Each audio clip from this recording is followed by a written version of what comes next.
हिमालय के ऊंचे पहाड़ों में एक बड़ा रहस्य छुपा है। लोग एक ऐसे जीव की कहानियां सुनाते हैं जिसे येती कहते हैं। ये बड़ा, बालों वाला और हमारी तरह दो पैरों पर चलता है। येती एक किंवदंती है, एक कहानी जो पीढ़ी दर पीढ़ी चली आ रही है। कुछ लोग कहते हैं कि ये एक डरावना राक्षस है, दूसरे मानते हैं कि ये एक शर्मीला, शांत जानवर है। क्या ये असली है या सिर्फ एक कहानी? आइए येती के रहस्य को एक्सप्लोर करते हैं। हिमालय बहुत बड़े पहाड़ हैं, यहाँ बहुत ठंड पड़ती है और जमीन भी बहुत ऊबड़ खाबड़ है। सदियों से इन पहाड़ों में रहने वाले लोग येती के बारे में बातें करते आए हैं। वे कहते हैं कि ये बर्फीली चोटियों पर घूमता है और इंसानों से छुपता है। बहुत से स्थानीय लोग मानते हैं कि येती असली है। उनके पास इसके बारे में कहानियां और गाने भी हैं। येती उत्तरी अमेरिका के बिगफुट जैसा ही है। दोनों बड़े बालों वाले जीव हैं जिन्हें कम ही देखा जाता है। ये कहानियां हमारी कल्पना को उड़ान देती हैं। ये हमें सोचने पर मजबूर करती है कि क्या अभी भी ऐसे जीव हैं जिनके बारे में हमें नहीं पता। येती का रहस्य हमें अननोन चीजों को एक्सप्लोर करने की चुनौती देता है। येती की खोज बर्फ और ठंड की दुनिया का एक सफर है। ये उन अद्भुत जीवों के बारे में जानने का मौका है जो शायद हमारी दुनिया में मौजूद है। येती हमें याद दिलाता है कि 21वीं सदी में भी अभी भी ऐसे रहस्य हैं जिन्हें सुलझाना बाकी है। येती सिर्फ एक आधुनिक कहानी नहीं है, इसकी कहानी सदियों से तिब्बती संस्कृति का हिस्सा रही है। तिब्बती बौद्धों के पास एक ऐसे जीव के बारे में कहानियां हैं जो येती जैसे ही लगता है। वे इसे अलग अलग नामों से पुकारते हैं, जैसे मेहतेह या मिगोई, जिसका मतलब होता है जंगली आदमी। ये प्राचीन कहानियां एक बड़े बंदर जैसे जीव के बारे में बताती हैं जो ऊंचे पहाड़ों में रहता है। कुछ कहानियों में येती को पहाड़ों का रक्षक, एक गार्डियन स्पिरिट बताया गया है। दूसरी कहानियां इसे एक खतरनाक जीव के रूप में वर्णित करती है जो यात्रियों के लिए खतरा है। तिब्बती मठों में भिक्षु पीढ़ियों से येती के बारे में कहानियां सुनाते आए हैं। ये कहानियां उनके इतिहास का हिस्सा है, उनके दुनिया के रहस्यों को समझाने का एक तरीका। कुछ लोग इन कहानियों को सिर्फ लोक कथाएं मानते हैं, जबकि कुछ लोग इन्हें इस बात के सबूत के रूप में देखते हैं कि येती सिर्फ एक कहानी से ज्यादा है। येती तिब्बती संस्कृति में रचा बसा है। ये एक रिमाइंडर है कि इंसान इस धरती पर कई जीवों के साथ रहते हैं, कुछ जाने पहचाने और कुछ अनजाने। येती की कहानी ने एक सदी से भी ज्यादा समय से एडवेंचरर्स और एक्सप्लोरर्स को अपनी ओर आकर्षित किया है। 19वीं सदी की शुरुआत में अबॉमिनेबल स्नोमैन की कहानियां पश्चिम तक पहुंची, जिससे लोगों की दिलचस्पी बढ़ी।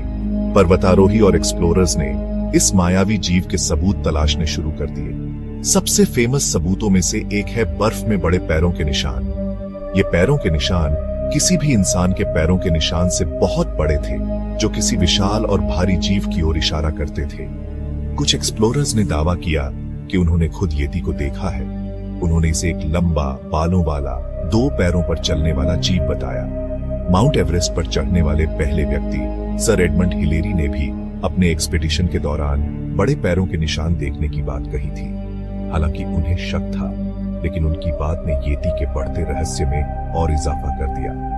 कई एक्सपीडिशंस और खोजों के बावजूद येती का कोई पक्का सबूत नहीं मिला है। फिर भी कहानियां और कभी कभार मिलने वाली धुंधली तस्वीरें उन लोगों की कल्पना को हवा देती रहती हैं जो मानते हैं कि येती कहीं न कहीं है, बस मिलने का इंतजार कर रहा है। हाल के वर्षों में वैज्ञानिक भी येती की खोज में शामिल हो गए हैं। अपने टूल्स और टेक्नोलॉजी के साथ इस रहस्य को सुलझाने में जुट गए हैं। उन्होंने हिमालय में मिले बालों के सैंपल्स, मल और अन्य संभावित सबूत इकट्ठे किए हैं। इन सैंपल्स का डीएनए एनालिसिस किया गया है ताकि उनके ओरिजिन का पता लगाया जा सके।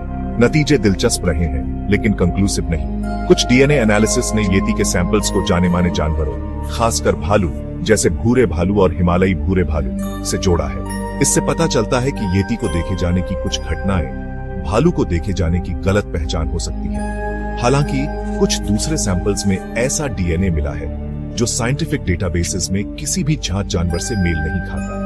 इससे यह अनुमान लगाया गया है कि येती भालू की एक हाइब्रिड प्रजाति या किसी विलुप्त बंदर का वंशज हो सकता है। हालांकि डीएनए के सबूतों ने येती के अस्तित्व की पुष्टि नहीं की है, लेकिन इसे पूरी तरह से नकारा भी नहीं है। रहस्य जारी है साइंस ज्यादा सवाल पैदा कर रहा है, जवाब नहीं।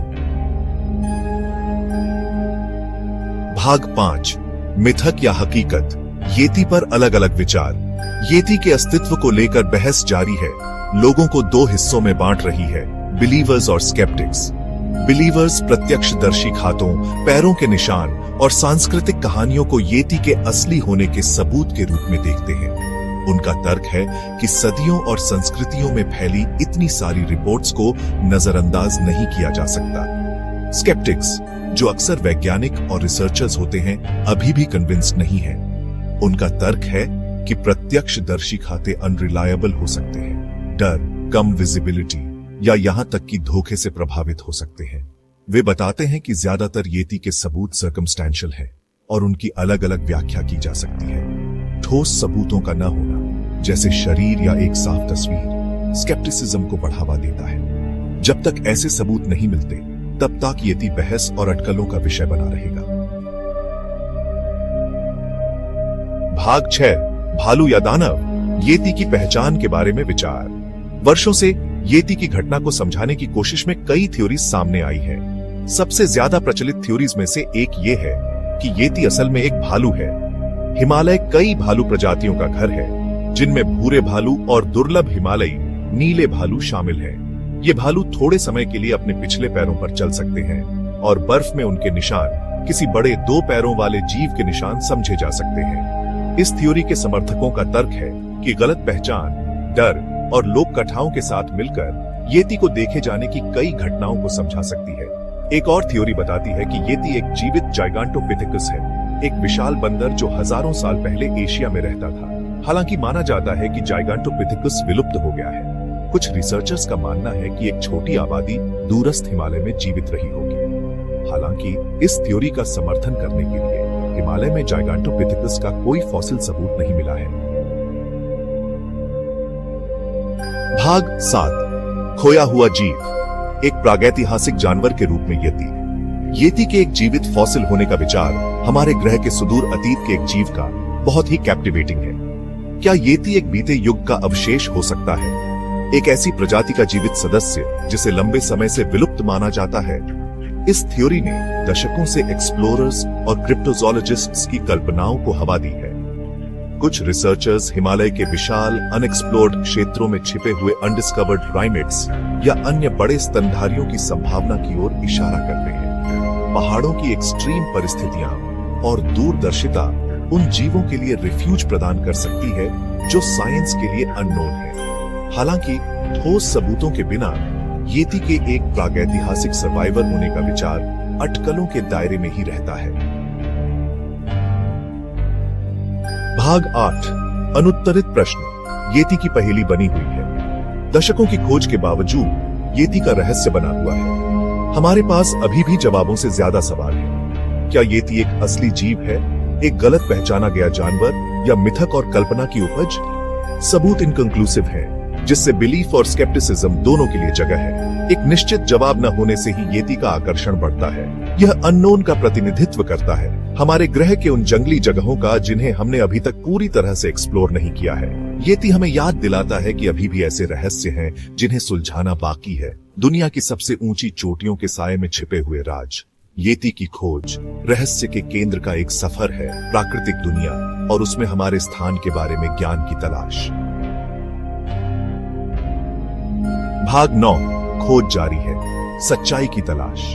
जब तक कहानियां सुनाई जाती रहेंगी और पैरों के निशान अनएक्सप्लेन्ड रहेंगे, तब तक येती की खोज जारी रहेगी। एक्सप्लोरर्स, वैज्ञानिकों और एडवेंचरर्स की नई पीढ़ियां इस एंड्यूरिंग पहेली के जवाब तलाशने के लिए हिमालय की ओर आकर्षित होती रहेंगी। चाहे येती एक असली जीव हो या हमारी कल्पनाओं की उपज, खोज खुद हमारी जिज्ञासा और अपने आसपास की दुनिया को समझने की हमारी इच्छा का प्रमाण है। येती की कहानी हमें कहानियों की शक्ति, सांस्कृतिक विरासत के महत्व और अननोन चीजों को आश्चर्य और संदेह दोनों के साथ देखने की जरूरत के बारे में सिखाती है। यह एक रिमाइंडर है कि जानकारी और टेक्नोलॉजी के युग में भी अभी भी ऐसे रहस्य हैं जिन्हें उजागर किया जाना बाकी है। पृथ्वी के सबसे दूरस्थ और अनफॉरगिविंग परिदृश्यों में छिपे हुए राज। येती जंगल, अनटेम्ड और रहस्य की एंड्यूरिंग शक्ति का प्रतीक है, और शायद यही कारण है कि इसकी कहानी हमें आज भी फैसिनेट और इंस्पायर करती है।